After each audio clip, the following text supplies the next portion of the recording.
1 second.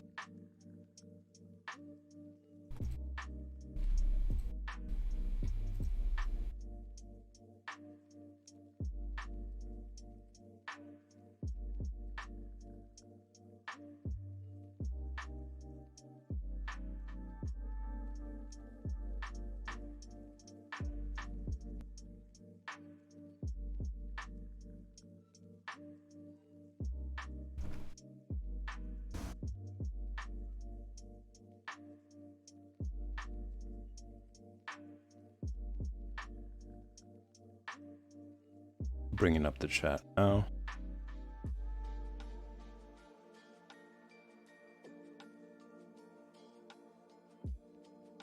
Okay, so where we left off yesterday, it was talking about the common mistakes that people make when they are first starting to draw, or even when they're intermediate. They don't really pay attention to these aspects, and it kind of ruins the image, makes it look a little bit distorted. So we were just talking about how when you are drawing, it's important to pay attention to the shape of the head. It's the number one most important part of your drawing, because you're going to be using it as the unit of measurement for the rest of the body. So if it's a little bit off, as you can see over here, it looks like a guitar pick. It's extremely wide. It's unrealistic. And then you use it as a unit of measurement for the rest of the body. Then the entire body is going to be disproportionate.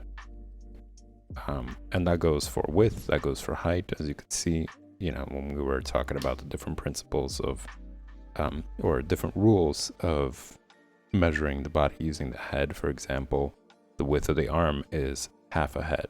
So we've got this line dividing down the middle. And if we measure that, and then we measure the arm, as you can see, it's incredibly broad. The entire torso is incredibly broad because, again, if the rule is 3 heads across from shoulder to shoulder for the width of the body, then you're gonna measure the head and boom. As you can see, it just creates this very distorted, strange look. Now, as you draw and you get better and better, of course, you can exaggerate things. You can create characters that do look a little bit unrealistic. But it's important to first get down the basics, the ideal form, and understand all the proportions as they're supposed to, and then exaggerate, because then you could interchange between both.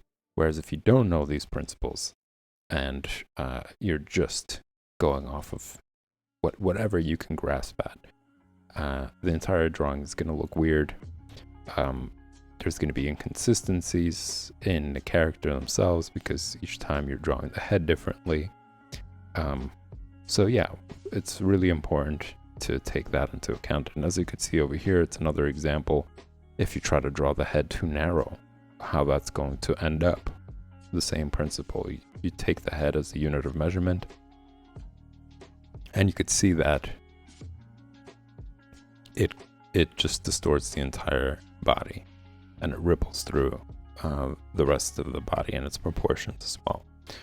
Same as before, if the width of the arm is half a head, you measure it out, and you could see it's incredibly skinny and weird. Same as over here.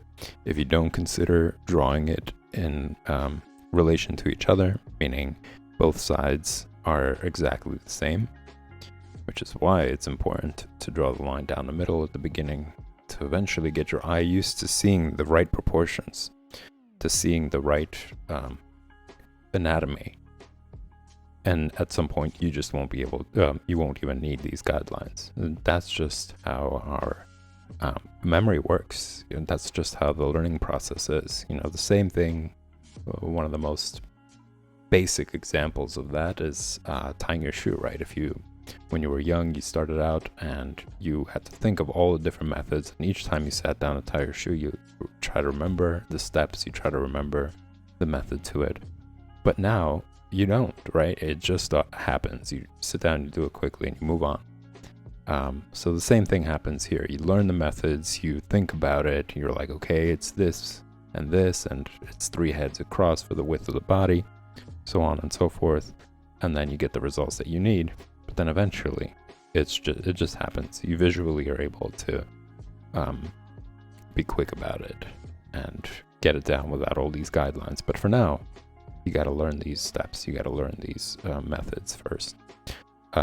So yeah, if you draw the line down the middle, then you can compare and say, okay, well, is it as wide as the other side? Is the arm as wide as the other arm? And as over here, you could see if you draw the head wrong, and then you use it as a unit of measurement, you know, one side you could do it and it comes out right. The other side is pretty distorted because of how disproportionate it is to the other. Just examples of that, and I will be drawing a couple of more examples of the same idea. As you can see here, this is actually, I wanted to mention it. It's an excellent book. If you guys ever do go to a store, it is The Figure by Walt Reed. Classical Approach, Drawing, and Construction. It's an excellent book. It has beautiful work, beautiful illustrations, different examples of it. And I'll be going through it with you guys. I will be talking about it. I'll be explaining some of the things in the book, and just giving you my own interpretations and examples and so on and so forth. But I do highly recommend getting it on your own time. You could sit down and draw from this and get all the examples down. Also read the context of the book. I highly recommend it. It's one of the greatest books I've purchased, and if you look at it again, it's still it's kind of mangled here and there. It's been through a lot, and I've just been using it a lot. So, but the goal is going to be here just to give you guys a visual aids, talk about it, give you explanations for it, answer any questions if you guys have any. Post them in the comments, either in social media or in chat. And yeah, so with that said, let's just get into more examples here. So I'm going to start off by using the ruler, drawing a line down the middle, and this is just going to be an ideal form.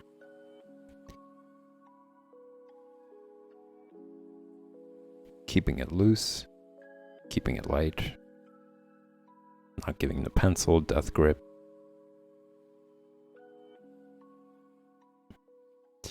We're going to try to use the unit of measurement. So from the chin down, that's the chest area, and then from the chest area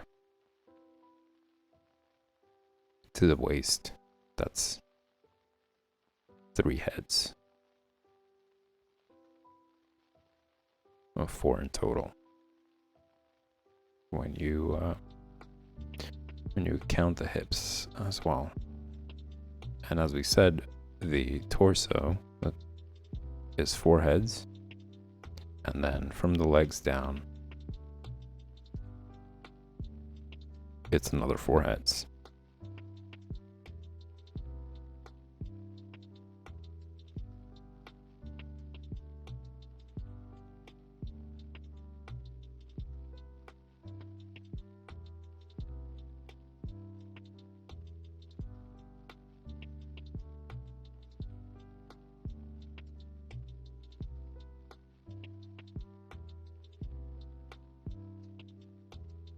I'm paying attention to the relationship between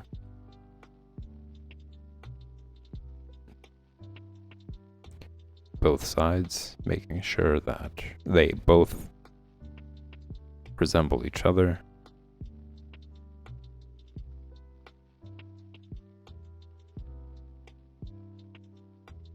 All while keeping it loose and also keeping a distance from the tip. Not holding it all the way to here, holding it at a distance so that I could get better overview of the entire image. That's one of the benefits, along with just having more of a free-flowing feel and relationship with your pencil, is being able to see the entire image. You know, when you get down to like the very tip, people tend to go into like detail mode and they just start to like really flesh out everything, and that comes later. So as we mentioned, the rule of the arms, they have to go way past, not way past, but past the groin area. The tips of the fingers should not end at the groin. Should be past it. It's a very important detail to remember when you're drawing a figure. Just an important principle to keep in mind. Even when you're foreshortening, it's something that helps.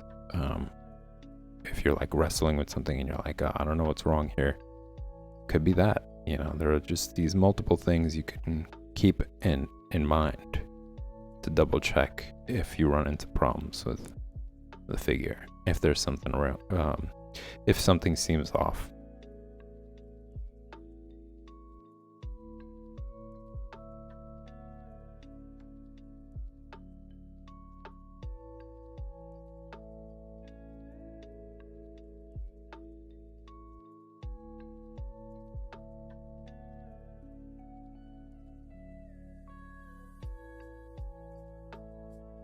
So this is the ideal form. Just gonna mark it off.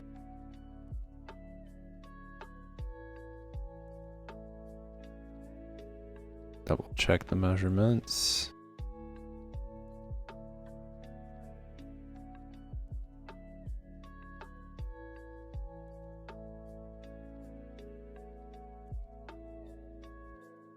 And notice after every time I make a mark, I go back, I measure that mark, and then I go back to the size of the head to make sure that it's as accurate as possible.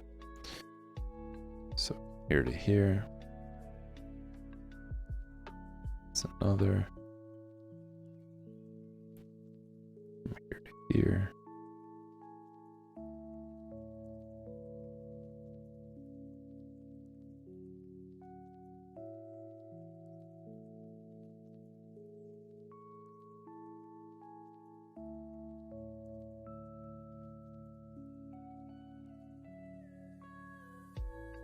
So 1, 2, 3, 4, 5, 6, 7, 8.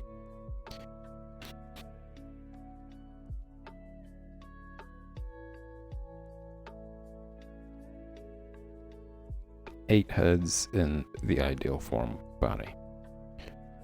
7.5 is also very common. 7 heads in a body, 7.5 heads in a body. Those are also there.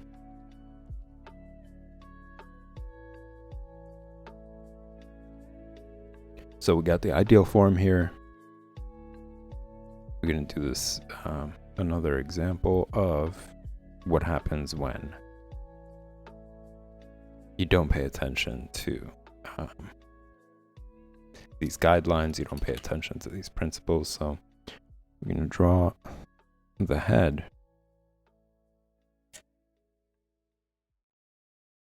I want to make sure it's the same size in terms of height for the example.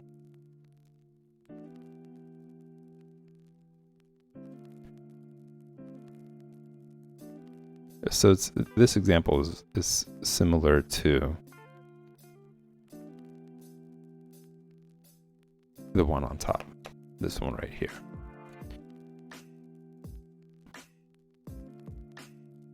Except the difference is that you're trying to draw the rest of the body without accounting for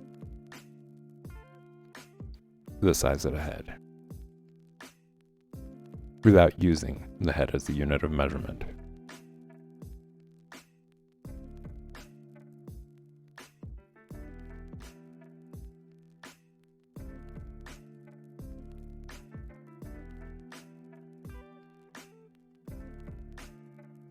let's just say you practiced drawing the body way more than you did drawing the head.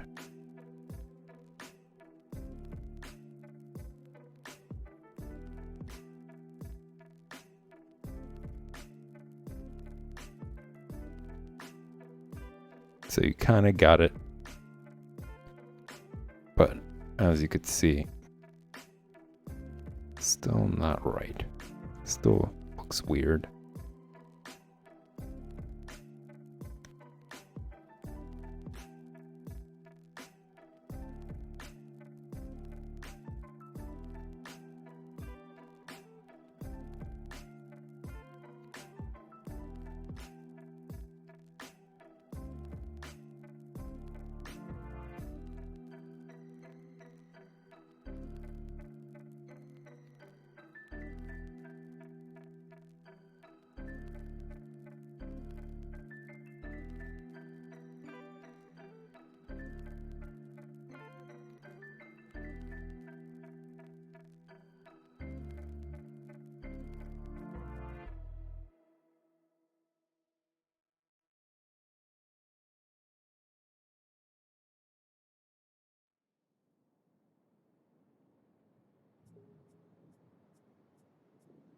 So the arms are well past, well, the hands are well past the groin area. They got that right.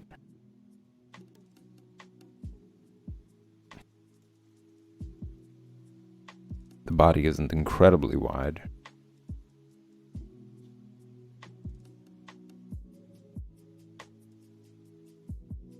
And it seems like everything else looks pretty good. But huge head.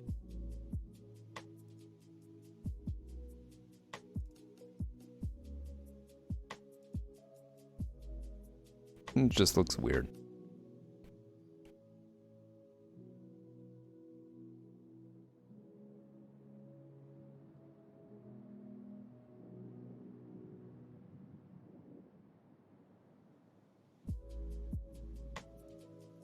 And a long neck to boot.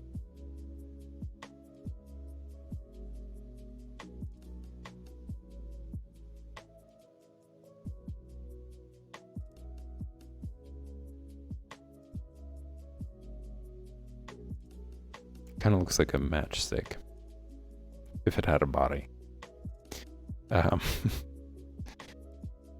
So that's one example of it. Then we're going to do another one real quick.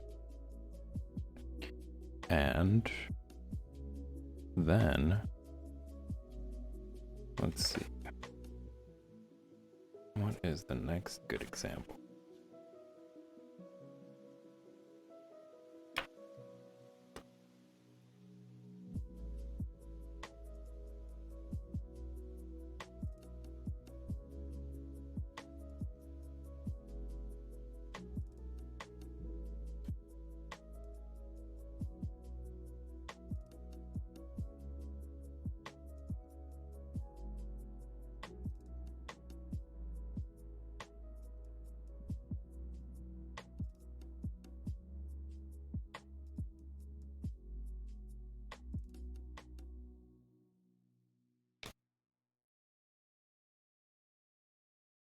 We'll be getting more into the head. I'm going to do some other just quick examples of hands and feet. And then we'll move on to doing the head. Or drawing the head more often. So far we've been doing the figure in general a lot. Without really getting into the other parts of the body. Or specifically zeroing in on the parts of the body.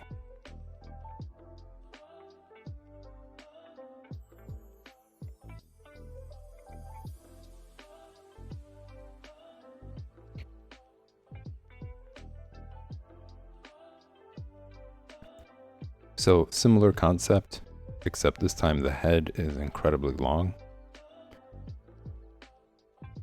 The neck is long.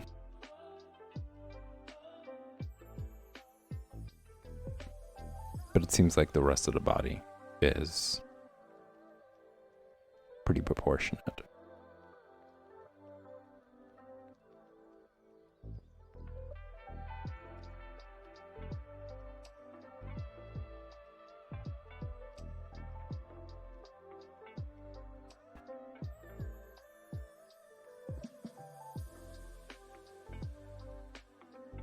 Same idea, keeping it loose.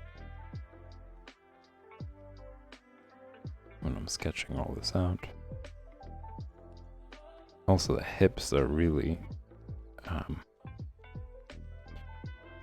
short, let's just say.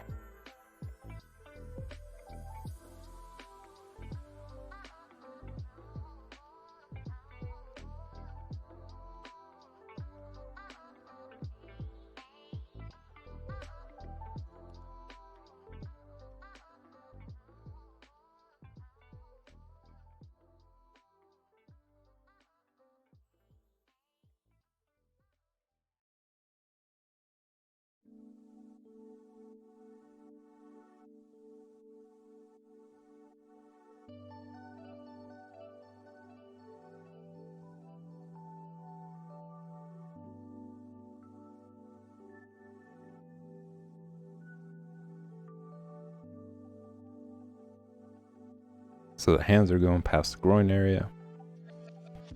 Got that right. Got the rest of the body somewhat right. But it just doesn't sit well because they just neglect this idea that the head shape really should reflect the figure.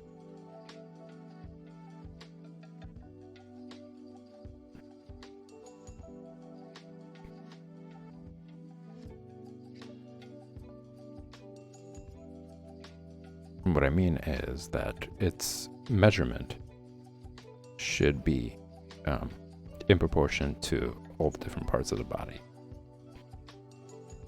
Using those principles that we talked about earlier. So if you were to really actually take this into account and measure things out, the body would be a lot longer. It would be an example of something like this that we were discussing earlier, where the body's just incredibly elongated and distorted. So yeah, those are the few principles, just other examples of, let's just say, drawing the head on this side. On the left side is the ideal proportions, the correct proportion.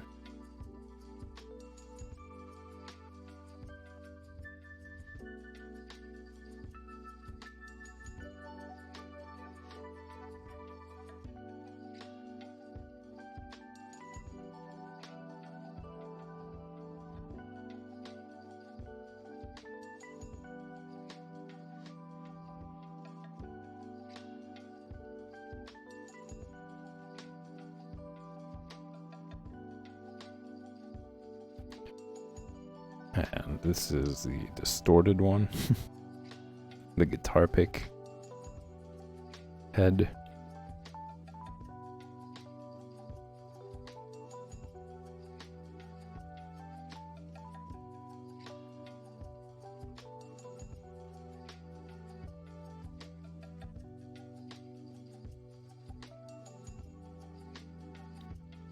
It's important to draw the line down the middle.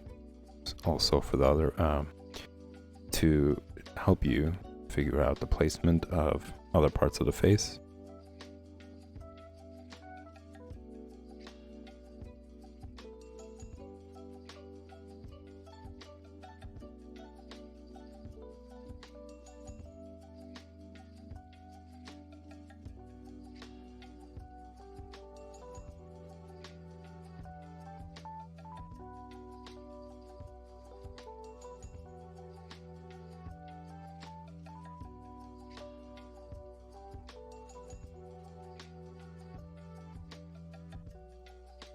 I think I'm still kind of drawing it somewhat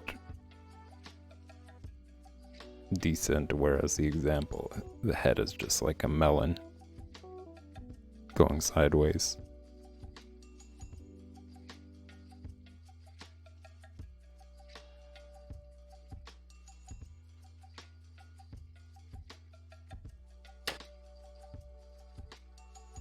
It's just side-by-side examples of how weird it could look if you don't really pay attention.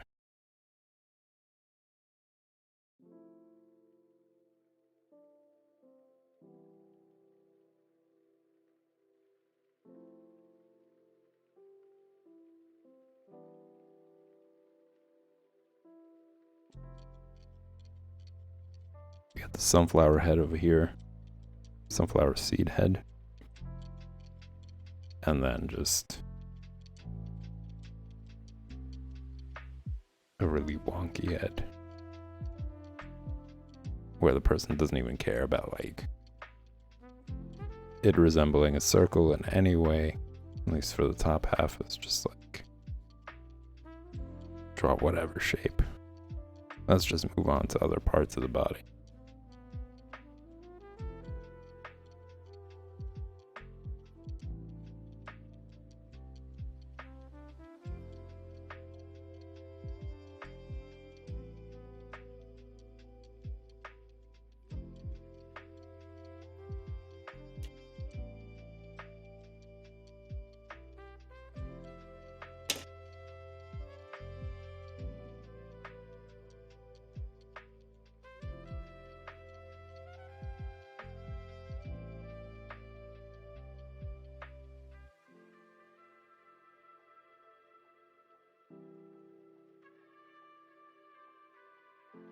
So just 3 other examples.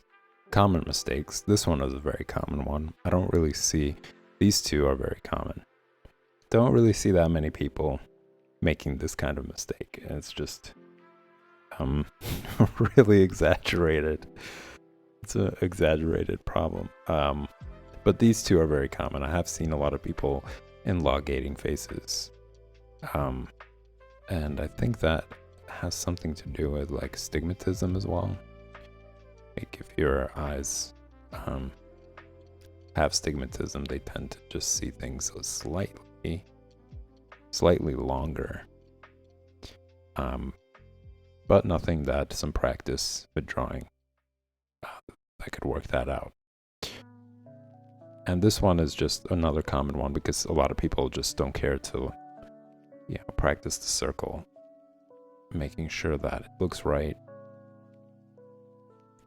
and then you're adding the cup shape at the bottom for other parts of the face.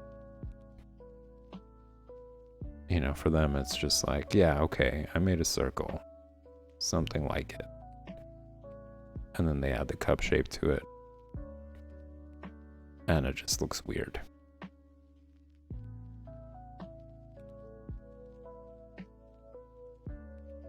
So it's a very important shape. It's a very important starting point. So you want to make sure that you're practicing this habit. Don't skip over it. Don't discredit it. Really take your time to ingrain it into your mind to draw it out well each time. And the more you do it, the better and better and faster you're gonna get. Or you don't have to like sit there and really stress about like, oh, is it perfect enough? And as I mentioned previously, if you have a sketchbook like this and you just sit there and you practice these basic shapes, cylinders, the circle over and over again, you will eventually get better at it. Now this is another excellent one.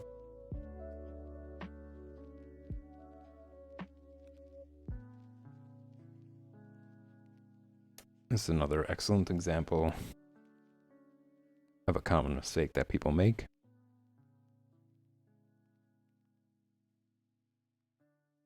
So many people make this mistake. I mean, intermediate, beginners for sure. And that is a well-balanced figure.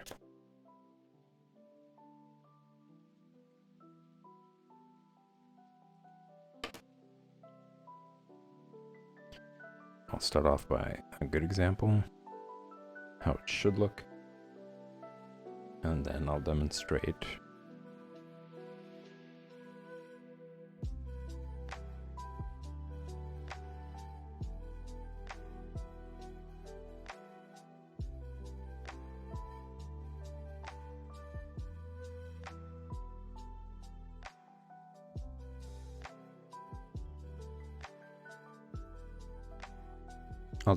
the mistake that people make.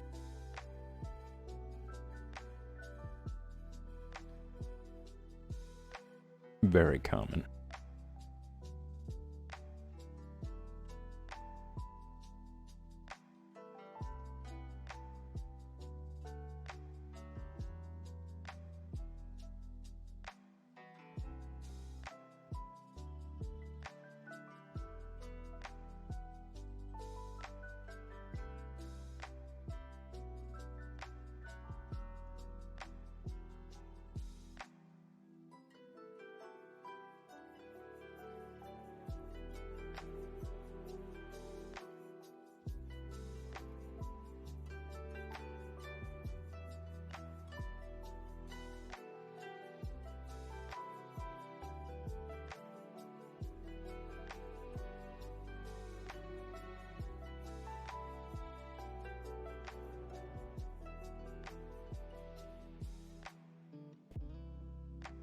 I'm keeping my eye out for the arm. First top half of the arm ends about at the waist. Then the second one starts from the waist, goes past the groin area, and that's where the hands are as well.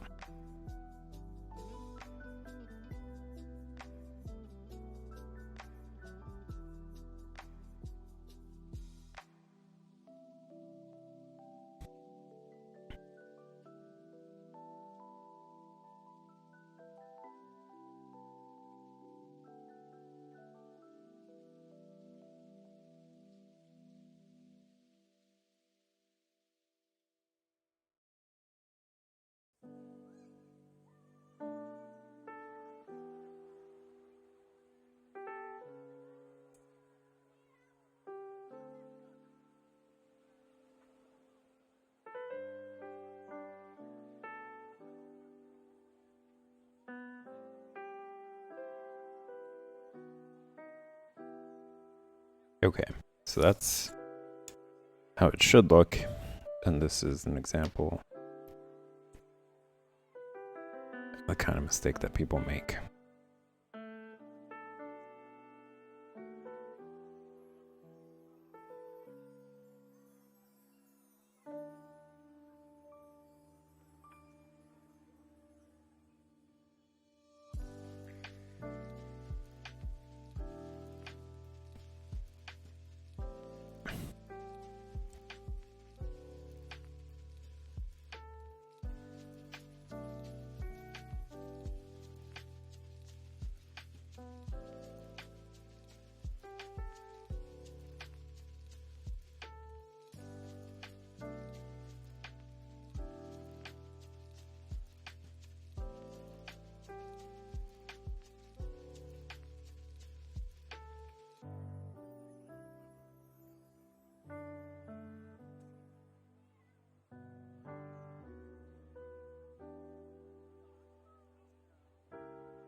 I've seen this happen so many times, where the entire image is tilted.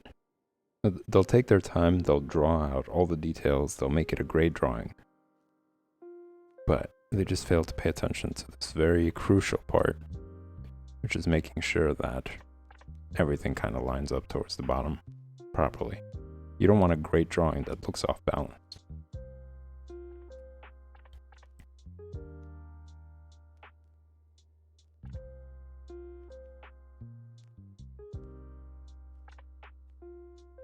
which is also just highlights the importance of sketching things out as much as possible. Like for this example, I pressed down harder just to demonstrate it better, make it more clear.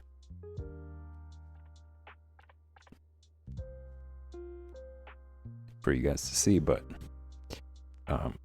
when you are first starting out the drawing, it's better to first off have this guideline down the middle to make sure that if you are, let's say, drawing a character in this perspective where it's just a straight shot view, it's important to have that.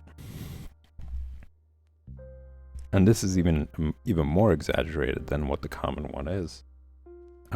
People tend to just have it even somewhat close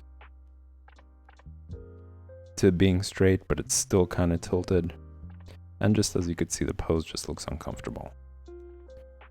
The motion and the sort of body language that it's signaling isn't what they intend to do. Like you'll have, like, let's say a character and he's like in this action pose and he's showing aggression, but he also looks like he's about to just tilt over if somebody poked him. You don't want to do that. So it's very important to remember to balance your figure.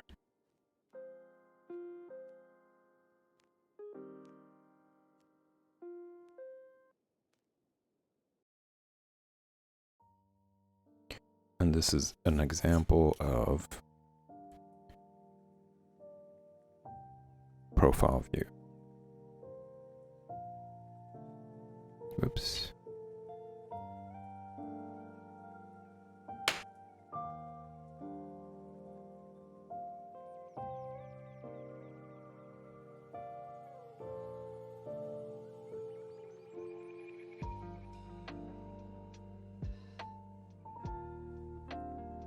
And this is a challenging because a lot of times people don't know how things are supposed to line up in profile view.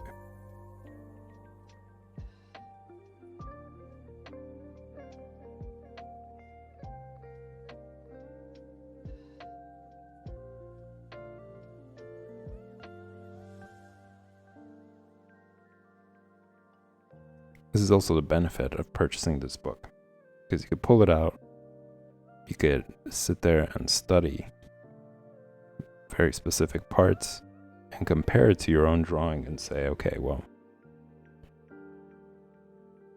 where exactly did I go wrong here? Which part of the body isn't lining up properly?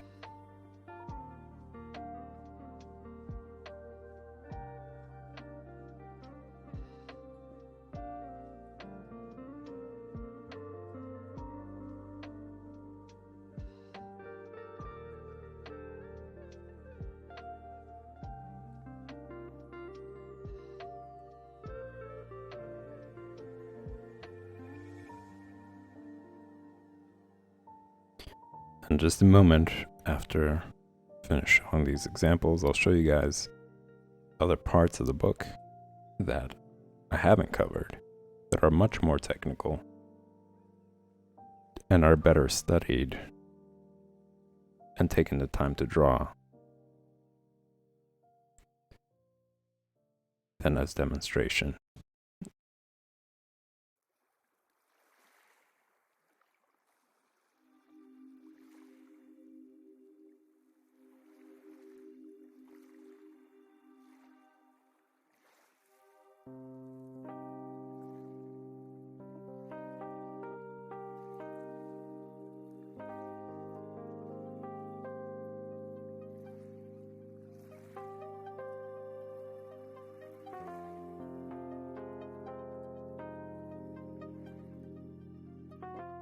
So this is the ideal.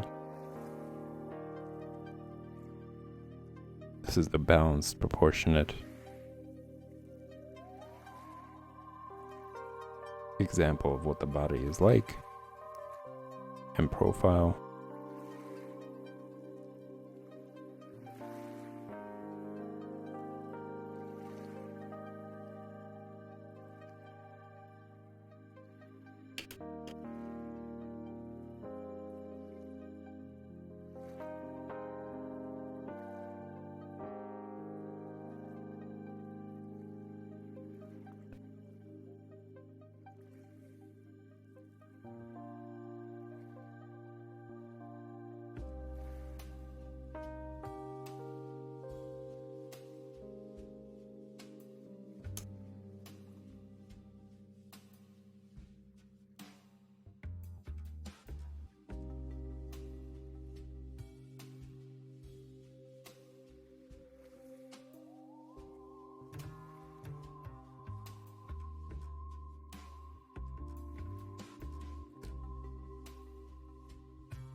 And this is actually very accurate.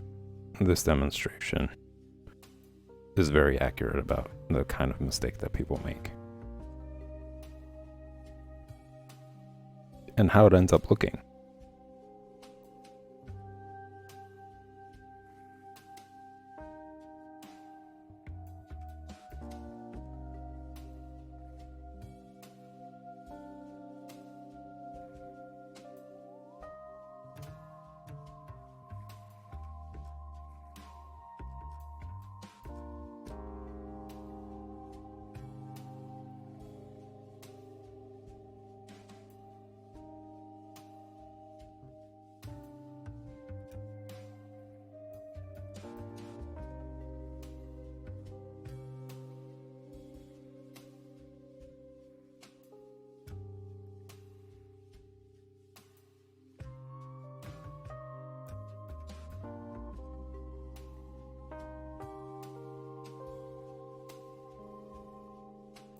So as you could see, just by looking at it, it doesn't look right.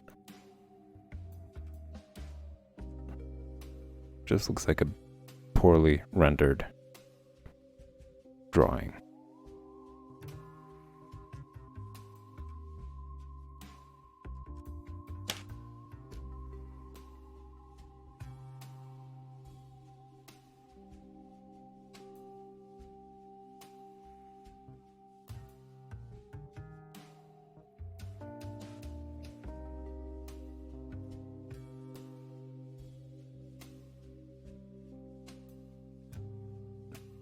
The body looks right in terms of proportion. You know, the arms are the right width. The head isn't huge, it's not distorted. But just the simple idea of making sure that it's balanced well can make a drawing look well, as opposed to unprofessional, rushed, and stiff. Like, look how stiff that looks. It just looks so strange. Whereas this looks like it's well balanced. It can sustain itself. And the same idea here. Like, if you were to draw a character and you were to try to demonstrate what they look like, face expression, you know, or even in fashion. You know, let's say if you are in a fashion industry and you're trying to draw the figure in order to drape your designs on top of it, would you really want to display this to people who are looking at your designs? The same for here. Would you really want to do that? It would look unprofessional, and it would just look like a novice in a sense, somebody who just doesn't understand these principles. So it's really important to, at the beginning, draw these guidelines to have your eye get used to what it looks like properly, what it looks like balanced. And then eventually you won't even need it, because you'll just notice how the entire image is kind of shifted way before you even finish it. But again, you want to teach yourself these good principles in the beginning, so you don't have to fight them off later with even more determination, because you've ingrained it so much in your head to do it the way that you usually do it. Why not just ingrain the proper method from the get-go?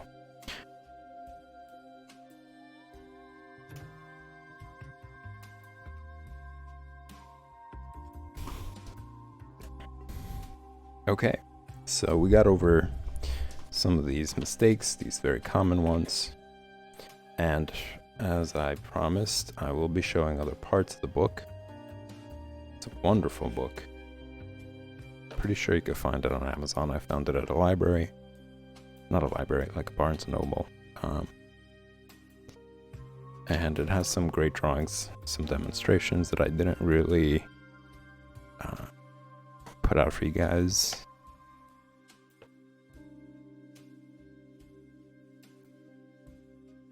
But I've been practicing a lot from this book, and has some beautiful demonstrations here as well. Like, this is excellent. The pose, the lines, how they rendered it, it's beautiful.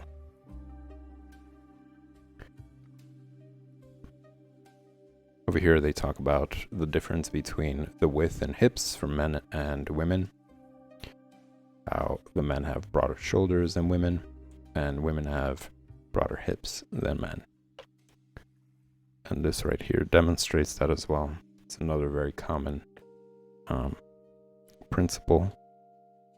You've seen this plenty. I've showed this as a demonstration, and it's just so good. You know, this really helps a lot. To ingrain this into your head for drawing is the best thing you could do for yourself. As a beginner, as an intermediate, even as an advanced, it's a good review, I think. So just demonstration of the 8-head division, 7-head division right here. As you can see, the difference really is in the legs, because up until the groin area, it's pretty much the same. Foreheads up until the groin, foreheads up until the groin area. And then from here, as you can see over here, from the groin to like halfway through the leg, that's 1. Then from the other half of the leg down to the knees, that's 2. Whereas from here, it's from the groin down to the knee is 1 head. And then from the knee down to half the shin, that's 2. And then from the other half of the shin down to the feet, with 2 being in total.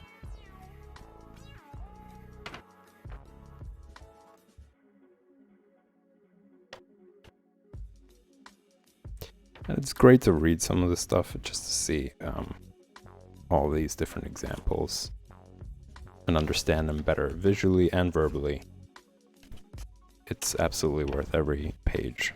This demonstrates the head measurement for kids. You're going to be drawing kids at some point in comics or just any other stuff. So this is a good demonstration of how many heads are for each age group.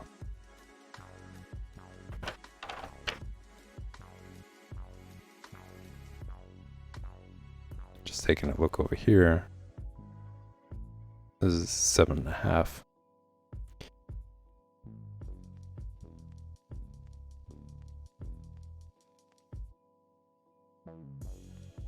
And what they're saying, somebody who's 12 years old is usually 7.5 heads in size.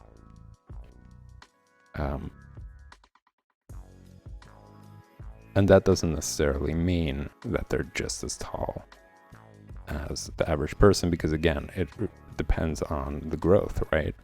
So if their head is slightly smaller, it's not exactly the same size. Like a child's head isn't the same size as an adult's head. So this is why in here it's 5 heads, here it's 6.5, and here it's 7.5 rather.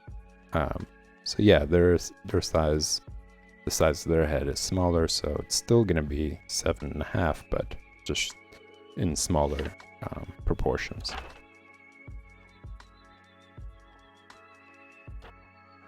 Here just demonstrating how the cylinder shape really could be taken into account for as the figure, or the torso rather. And it just gives you a brief description of each section here as well.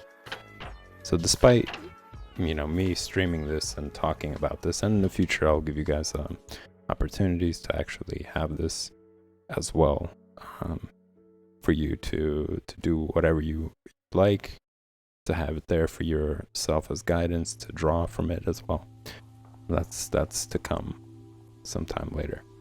But for now, I'm going to be drawing as much as I can from it to demonstrate for you guys, to also get practice myself.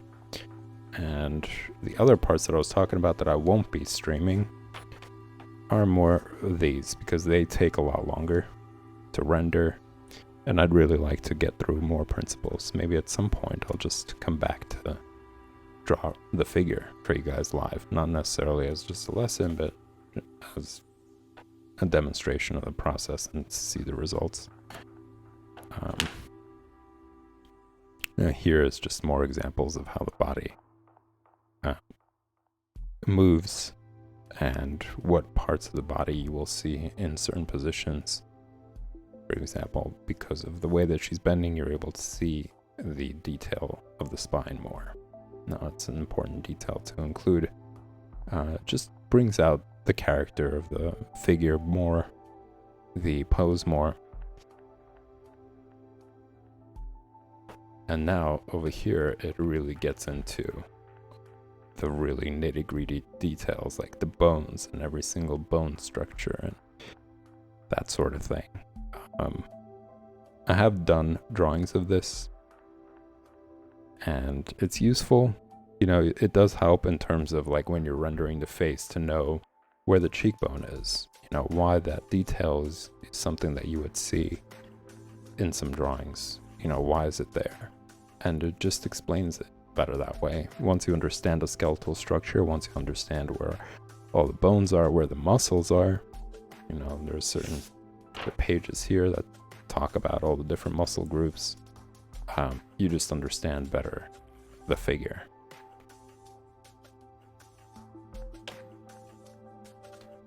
And here it's the same thing.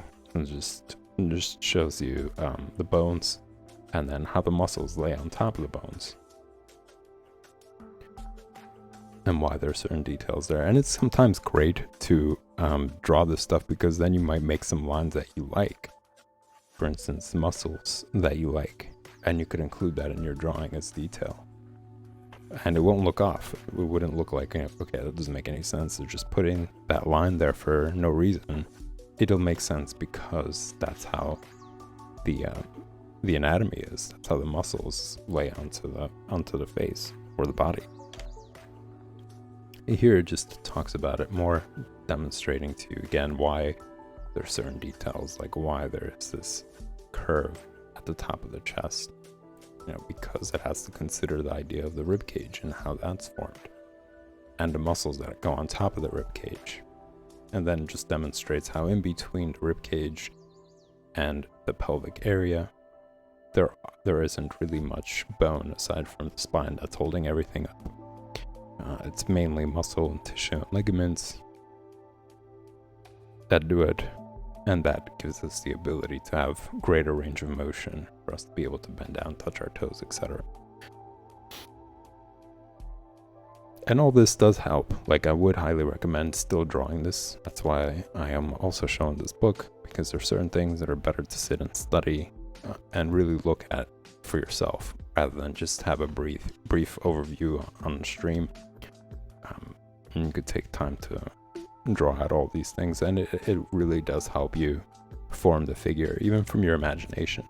As I mentioned before, the more you draw it, the better your mind's eye becomes, the better your imagination of the figure becomes. It's more vivid.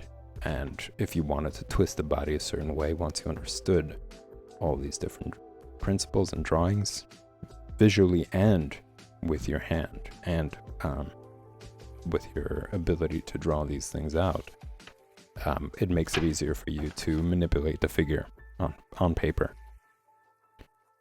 Here are just more examples of the muscles that you see on the back. You know, you sometimes look at drawings of the back of like action heroes or superheroes and so on, and you wonder like, okay, why is that there? You know, you draw it, but you don't really understand why. And here it just shows exactly where it's located and why it's there. Yeah, it just makes sense in terms of keeping the body together.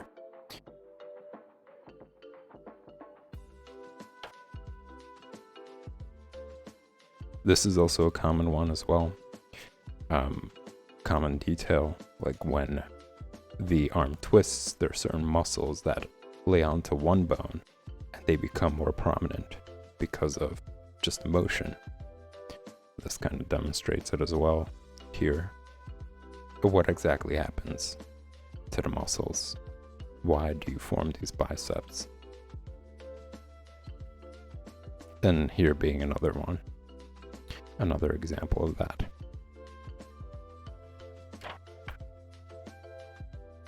And this is what I was talking about before. As the arm, or the hand rather, twists inward or down, you could see which muscles start to pop out more. They're keeping it all together, but when you twist them, certain details starts to show that you haven't seen before if it was flat. So these are great to draw, and maybe I will draw these out as demonstration in the future. But there's a lot of detail here that has to deal with the bones, and has to deal with the muscles. That again, I feel it's better for you guys to actually take the time and study and draw yourself. I don't think the stream would benefit from that in a sense. You guys wouldn't benefit from it as much either. But more simple concepts like this, less nitty-gritty details, I find to be beneficial for everybody to see. And we'll be going through it. The plan is for me to go through the entire book and draw as much as I can for you guys until you guys purchase the book itself for your own need, or just use what you see on here for your own reference. So with that said, y'all, I'm gonna cut the stream for drawing basics. I will be back Monday. Tomorrow I am gonna take the time off, but Monday, same time, same place. If you enjoy the content, subscribe, hit the like button, join the social media, and I'll see you soon. In 5 minutes, I'm gonna be streaming Drawing Comics, where I will be drawing John Buscema's work and just talking about the process of drawing out panels and comic book formats, etc., that sort of thing. So stick around. I'll be back in 5.